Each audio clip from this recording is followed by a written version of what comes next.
Good day each and everyone. I am the reporter number 30 and my topic is distinguish mass and weight. So let's start. How do mass and weight differ? The two are related but definitely not the same. In everyday life, we often use the word mass and weight as if they're the same. But in science, it's important to be precise. Mass and weight are both measurement that describes heaviness, but they actually mean very different things. Okay, so let's be specific.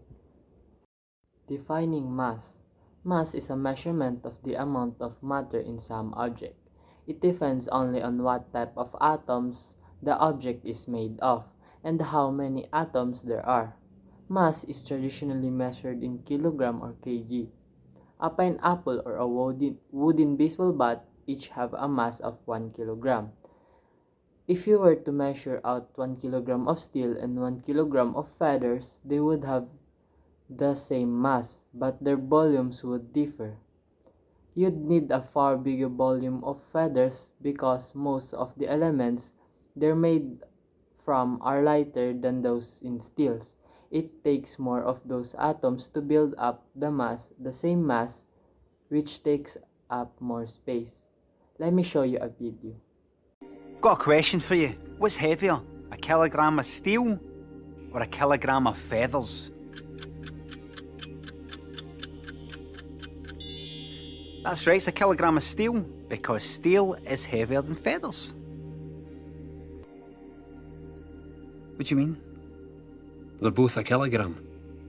But steel's heavier than feathers. I know, but they're both a kilogram. What? It doesn't prove anything. Steel's heavier than feathers.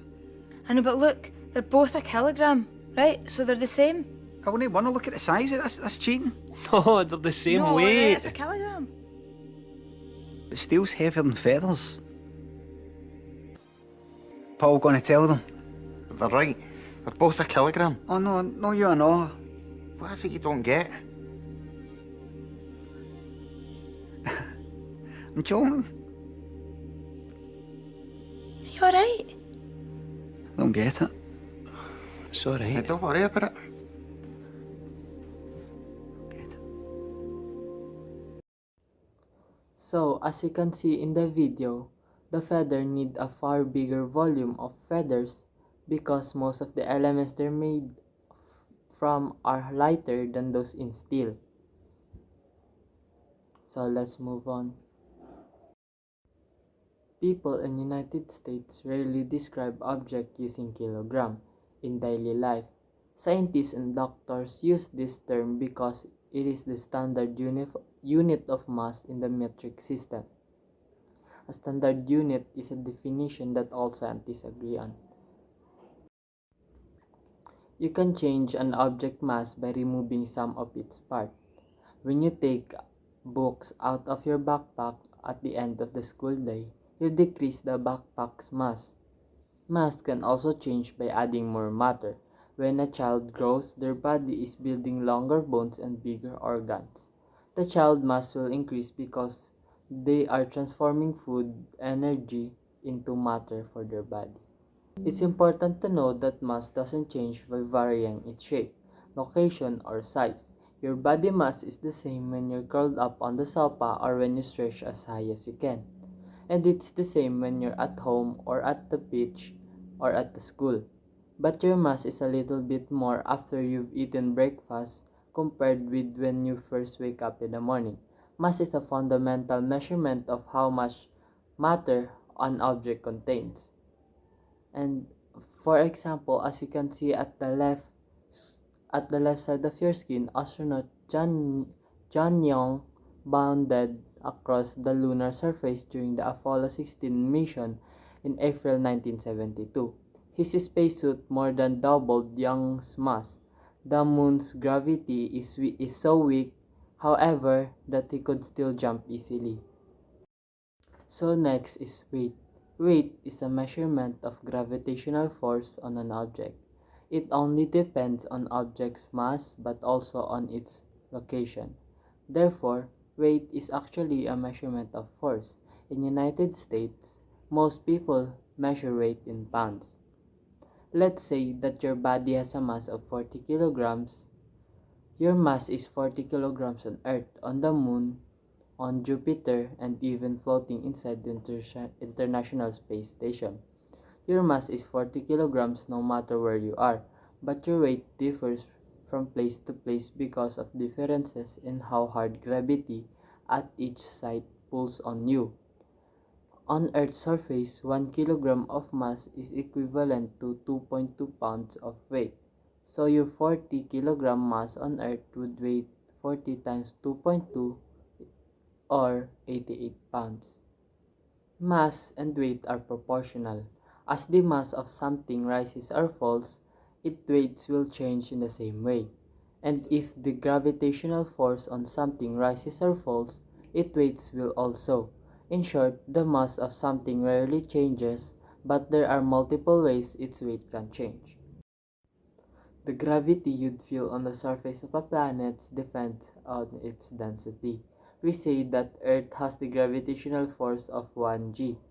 The Moon is much smaller and less dense than Earth. Its gravity is 1/6 g. Although Jupiter is much bigger than Earth, it's not very dense, so Jupiter's gravity is 2.5 g. If your mass is 40 kilograms on Earth, your 88-pound weight would drop to 15 pounds on the Moon. On Jupiter, you'd weigh 220 pounds. On the International Space Station, floating in orbit, your weight would be 0, but your mass would stay the same, 40 kg, in all of these places. For that reason, mass is a fundamental property of matter and weight is not. So here are the key differences of the two. The primary difference between mass and weight is that mass is a scalar quantity, only magnitude, while weight is a vector quantity, magnitude with direction. This distinction is fundamental in physics and engineering applications. So next up, unit of measurement. Language can get tricky here. Scientifically, you shouldn't say my doctor measured my weight as 40 kilograms because weight isn't the same as mass. It would be similarly incorrect to say my doctor measured my mass as 88 pounds. However, since we all experience the same strength on Earth's gravity on our mass, in casual language we often use mass and weight interchangeably. In much the same way, most people feel comfortable describing mass in pounds and weight in kilogram. To avoid this confusion, scientists use a standard unit for force. It's called the Newton, in honor of Isaac Sir Newton. On Earth, 100 newtons of weight of force is equal about 22 pounds.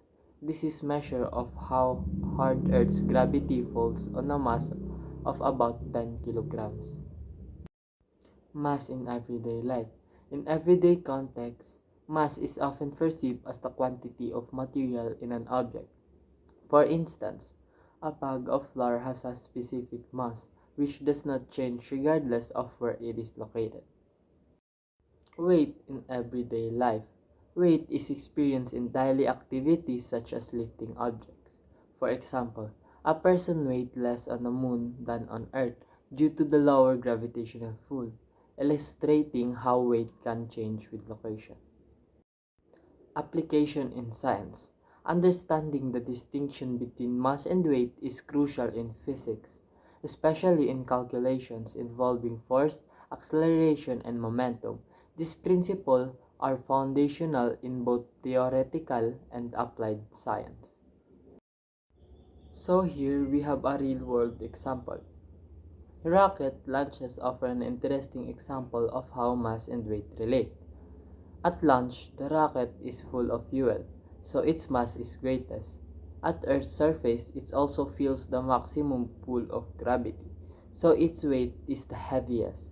A few minutes after launch, the rocket has burned through a huge portion of its fuel. This means it has lost mass as that fuel has been transformed into energy. In addition, the rocket is farther from Earth's surface. Gravity therefore pulls on it with even less force.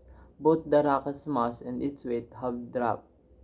The rocket's engine can now push the rocket even faster than they could at launch.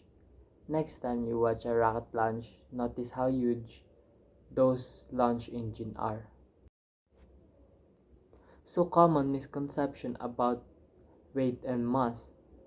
Many individuals confuse mass with weight, assuming they are interchangeable. It's vital to clarify that while they are related, they represent different properties of matter and should be used correctly in scientific discussion. So, in conclusion, understanding the distinction between mass and weight is essential for both scientific literacy and practical application. By grasping these concepts, we can enhance our comprehension of the physical world and its laws. And that is my report about the distinguished mass and weight. Thank you for listening.